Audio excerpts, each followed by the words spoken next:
Well, hello! Welcome back once again. This is a section that I would like to call the weekly update. Now we're still gonna have our tips and drills and all kinds of other exciting tidbits videos, but I thought it was important to let you guys know some of the details of the plan as we go. First, I'd just like to say that this plan is for maybe the self-coached athlete that is looking for a little more detail, or maybe the athlete who's never had a coach and is trying to really dive into things a little deeper. If you have a coach, your coach is gonna know you better than anyone else, so please trust them. They're more than welcome to check out this plan, see how it fits, and if there's things that you guys wanna get involved in, perfect. But listen to your coach. Your coach knows best. Point number 2. I know that there's probably gonna be times where you guys have all kinds of questions. You're trying to wonder what the heck I'm talking about, or my spelling's weird, or maybe I even added up the swim workout distances wrong. Those things happen. Remember, I'm not a mathematician. So we'll keep going from there. But feel free to go ahead and private message me on Facebook if you want to set something up, or I'm happy to even do a consultation or something like that. If it makes sense, just reach out. We just completed week number 1. Week number 1 is all about baseline testing. We have to know where you guys are starting so that we can push you in the right direction. It's also extremely important that you go in, set those up in Training Peaks, know your zones. If you remember earlier, we did a video on the performance management chart. I want you guys to be able to track your fitness as you go. You need to see if you're making gains, or if you need to push a little harder, or if you need to take a day off and get some recovery. So it's vital that you go ahead, do some of these tests, even though they're no fun, and set your baselines appropriately. Now, you can't forget that it's all about stressing your system, having a little recovery so that your body can adapt and you get gains. Stress, recovery, adaptation. Stress, recovery, adaptation. It's this constant wave that we're riding to get you guys where you want to go. You guys are spending the time training. We want it to pay off.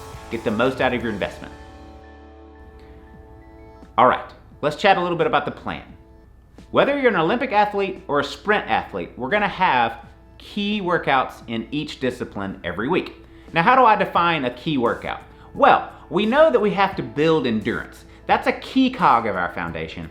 We also know that we need to build that super high end section, that VO2 max, that top range, that above threshold. Then we have this middle ground, which is tempo or sweet spot, you might have heard it called. It's just below your threshold. And in order to increase your threshold, you have to spend time there. But what we've learned through all the science and the research is that just below threshold has almost as many benefits, but requires significantly less recovery time. For example, on the bike, a sweet spot interval might be about 88 to 92% of your threshold. We're getting a ton of benefits, but also setting you up to be able to push hard on a swim or a bike the following day. Within a run, maybe we call that tempo work.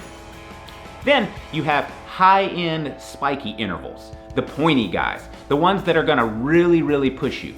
On the run, that's gonna be in the track. So it'll be a series of speed workouts, 400s, 800s, 1200s, and repeats to really push you above your threshold so that your sustainability is strong and ready to go. It also does tremendous work in helping you recover more quickly. So in the water, it makes sense, it's gonna be some short, hard, fast intervals. Everybody knows what endurance is. We have to put the time in, slow, easy, long. Now, one key thing to think about. Hard is hard, easy is easy. All right, I want to take a second and share one quick story with you guys. I had the privilege a couple of years ago of coaching at a camp in Kona with Craig Alexander. As you know, Craig Alexander has won the Kona Ironman about 386,422 times.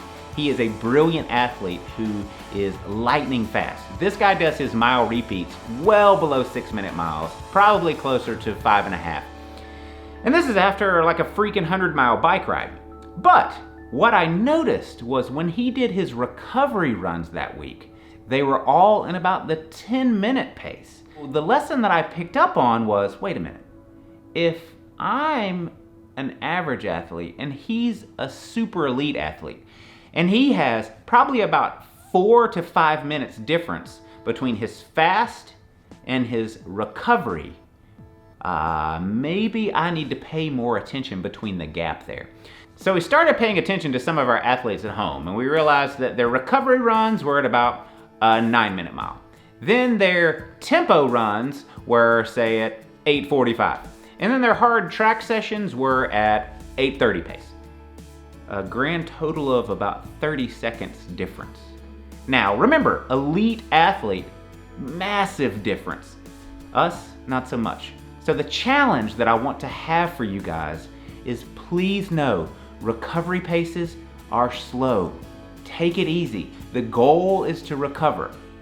Speed workouts, intense workouts should be intense. We want to stress your system. The middle workouts, those sweet spot workouts, you need to pay attention to where your baseline is so that you can be just below that and get the adaptation that allows you to have maximum recovery. It's pretty cool the way it all works. We have tons of science to support it, and I think the plan is laid out to allow you guys to do that. One final note. Many of the workouts are what Training Peaks calls structured workouts. I'll link down below a little article on how you do that. But if you have a current Garmin device and then a couple of other devices, all you have to do is download the app on your watch or your doodad, and the workouts just show up. So you wake up one morning and think, what am I supposed to do? You open Training Peaks, it beeps at you and tells you to warm up. As soon as an interval starts, it beeps. It lets you know if you're in your ranges, in your zones, in your baselines. Super, super helpful. It allows you to zone out. It allows you to get out of your own head. There's something that we call athletic hypochondria. It's this position where you just start freaking yourself out. You make yourself slower and you perform worse because all you do is obsess about the things that are going on. With the structured workouts, you load it in, you go hard, it beeps at you when you're supposed to start, it beeps at you if you're going too fast or too slow, it beeps at you when the interval is over, and you can get to this zenful thinking place and just kind of separate from your brain. I know there's a ton of talk about mantras and all the other things. One of the biggest hindrances to athletic performance is people getting inside their own heads, spinning in circles. The next thing you know, they're paralyzed. Athletic hypochondria. Get it out of your life. Until next time, it's me, Thad. Thank you guys a million. Let me know down below your thoughts.